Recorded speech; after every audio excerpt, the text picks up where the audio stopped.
see you guys in the dark.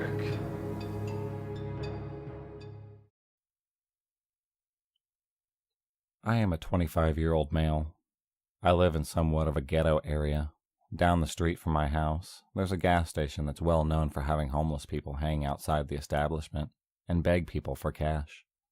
It has pretty much become a daily norm. So a while back, after a long drive across the city, my car was low on gas. I reluctantly stopped at this gas station, sometime around 1 a.m., paying for my gas in cash. I had to interact with the cashier, though this gas station locks its doors after a certain time, resulting in transactions that can only be made through a window. As I was handing over the cash, in the distance, behind me, I could see a homeless guy walking towards the gas station, and he was clearly homeless. It was just too obvious. And I remember thinking to myself, damn, I hope this guy doesn't hit me up for any money. And sure enough, as I was walking to my car, getting ready to use the gas pump, this homeless guy was like, "Hey, come here." Now usually, I don't approach homeless people, like ever. Normally, I would have just kept walking. I said to hold on a second. I gotta get me some gas. But this guy was persistent as hell. So, for whatever reason, I approached him. He then opened up his backpack. In the bag, there were 2 packaged T-bone steaks. Right next to the steaks was a bottle of liquor. He must have stolen those steaks from the store. This is actually a common thing that homeless people do in my area. He asked me if I wanted to buy them, but I told him that I was low on cash and wasn't interested. But he kept insisting that I buy them. He kept lowering the price and offering me deals. He then pulled a hat out of his bag and tried persuading me to buy the hat, but yet again I told him no. I then managed to walk away from him and proceeded to fill my car up with gas. I could see him across the parking lot just staring at me. I was getting a really creepy vibe. I just wanted to fill up my car with gas and leave ASAP. And then, just as I was finished filling up my gas tank, he came walking towards me. He said, "Hey man, where are you heading?" And then I made up a lie and told him that I was heading way out of town. I didn't want him to get the impression that I lived close by, because I knew where this conversation was heading. He then asked me for a ride, and not also that, he asked me to drop him off in one of the worst parts of the city, an area that's notoriously known for crime and drug activity. I'm not trying to sound mean, because I understand this guy was unfortunate and homeless, but this guy smelled like a combination of booze, weed, and human feces. There was no way in hell that I was about to let him in my car. He kept eyeballing the inside of my car as well, and kept approaching the passenger door, which thankfully was locked. He kept insisting that I give him a ride. He was getting really aggressive, but then I became annoyed and was like, "What don't you understand? I'm not heading in that direction. I can't help you." He then gave me a stern and serious look, like he truly wanted to hurt me or rob me. I just got a really bad vibe off of him. I think he was about to do something. The only thing that deterred him was the fact that the other cars began to pull into the gas station. But he gave me a pretty questionable look. He then asked for a cigarette, which I didn't have. He then walked away.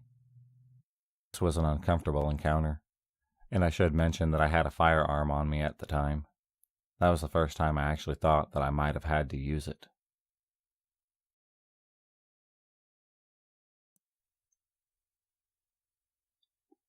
This story happened around 10 years ago, and I think I did a good job at blocking it out of my memory.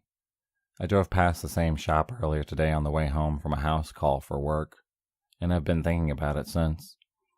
I was around 13 years old, and my grandfather took me and my younger brother, who was 5, for a day out to the theme park.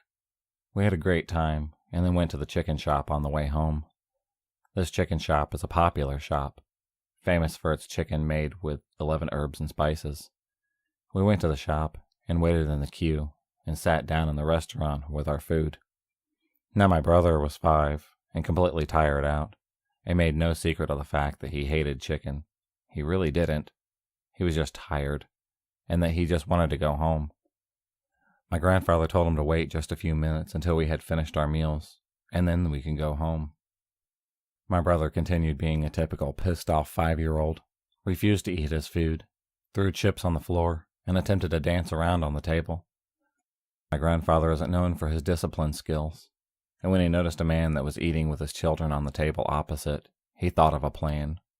The man was around 40 years old, had a bald head, and was sat with a girl around 11 and a boy around 13. My grandfather took the opportunity to tell my brother, "See that man over there? He is a police officer, and he told me to tell you to behave." The man wasn't dressed like a police officer, nor did he give any indication that he was one. The man played along, though, and told my brother, "Yes, I am a policeman, and we have punishments for little boys who won't eat their food." At this point, my brother accepted defeat, and even managed to eat some of his chicken strips. But I couldn't help but feel the hot gaze of the policeman staring at me from across the room. We finished our food and started walking towards the exit, hoping my younger brother would follow, as he had now decided that he no longer wanted to go home. When I saw the man out of the corner of my eye, looking at me through a door that led to the bathrooms. The door had clear glass panel cutouts in the shape of diamonds from the bottom to the top.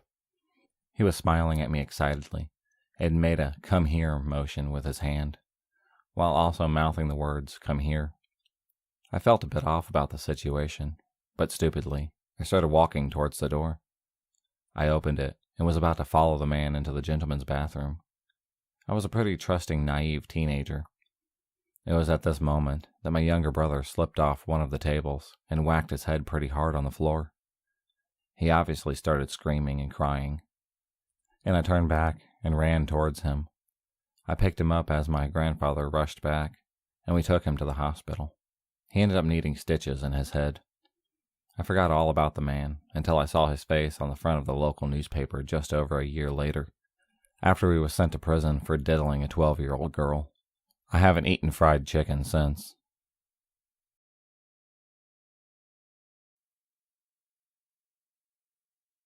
In the summer of 2018, I was in a long-distance relationship.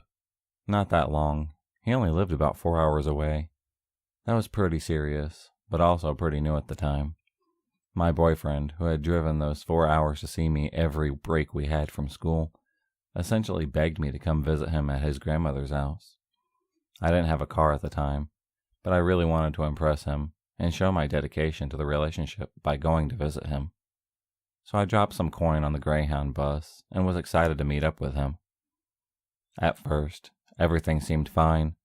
I took a seat at the back of the bus because I really didn't want to speak to anyone, but the bus was pretty full, so inevitably, this guy sat down next to me. No red flags, just seemed like a regular guy in maybe his late 20s or early 30s. So I put my earbuds in and just ignored him. Before I continue, I'd like to highlight some character flaws of mine at the time that this happened. When I was 18, I was an extremely non-judgmental person and tended to see the best in people, even to a fault. This tends to land me in a very bad and sometimes dangerous situations. At 18, I simply didn't know any better and kind of overlooked potentially concerning actions.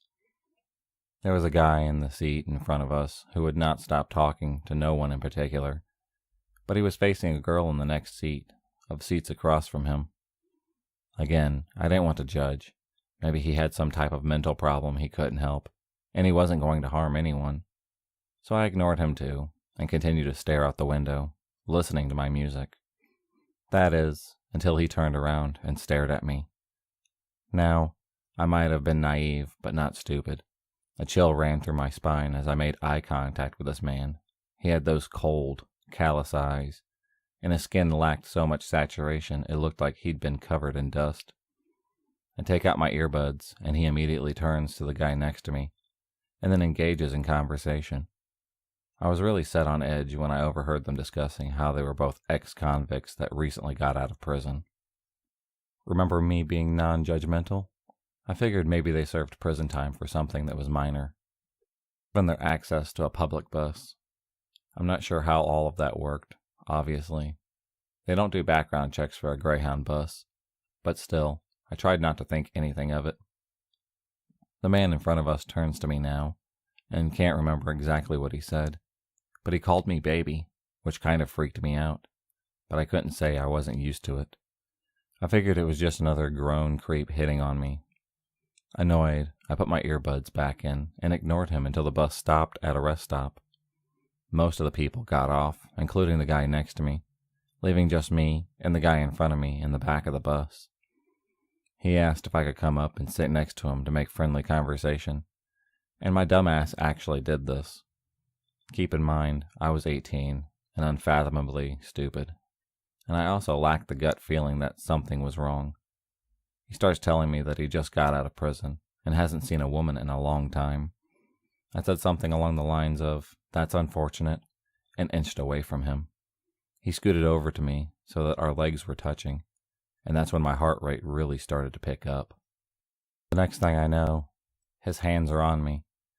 He'd wrapped them around my waist and went on about how small I was, then commented about how it had been so long since he last touched a woman. I was paralyzed. I had no idea what to do. He kept going on about how I should be a model while continuing to grope me. Again, I was absolutely terrified and couldn't bring myself to move.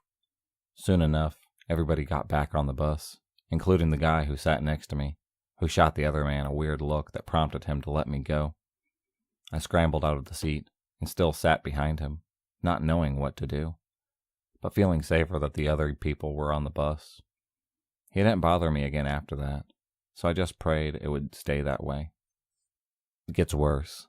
The bus stops at another rest stop, and this time I get off, not wanting to be stuck in that vehicle again.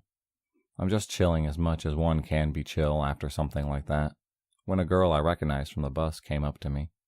She said, "Hey, that guy that was talking to you just left in a car, but is circling the building. He keeps leaving and then coming back. I'm sorry that I didn't say anything earlier." I thanked her for the warning, put a hoodie on in 85-degree weather, and flipped up the hood so he wouldn't see me get back on the bus. Luckily, I never saw him again.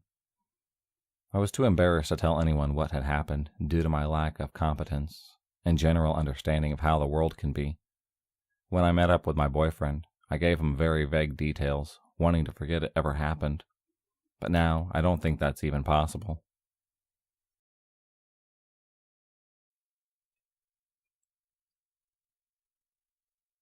This happened about 2 days ago. After a long walk, I was going home. It was 9 p.m. Then a guy and his girlfriend, I assume, approached me. I don't know why, but something wasn't right about him. Then he took out a police badge and asked me for my ID. I told him that I'm 15 and I don't have one. Then he asked me where I live and for my name. Then I understood that something was off. I told him that he doesn't have to know that and that it is my personal information. And then he became aggressive and started shouting things like, "Well, how do I know that you are 15 years old? And even if you are 15, that doesn't mean that you have to be impolite." At that moment, I was pretty nervous, and I tried to tell him that I have to go, but he wasn't backing up. Then I thought that running and calling for help was the only option left. Running was a bad idea, even if he wasn't a trained cop. He was pretty muscular and small, and I weighed about 90 kilograms, and I'm not very fit at all. I tried to run away. He pinned me against a wall. Luckily, guys from my school and one 19-year-old guy were walking near us, and they saw me. When they came, Cop suddenly calmed down, and after they confirmed that I'm 15, Cop tried to calm me down and told me that he hopes he didn't scare me. Yeah, fuck you too, dude. So I still don't know if that guy was a shitty cop or if he had a fake badge and didn't have good intentions, but I'm glad it's over. Was I dumb, or did I do the right thing? What should I do if he shows up again? Defend myself? From now on, I'm carrying a switchblade in my pocket just in case. I'll even call someone or report him to the actual police. So, Mr. Policeman, I hope you get caught for having that fake badge.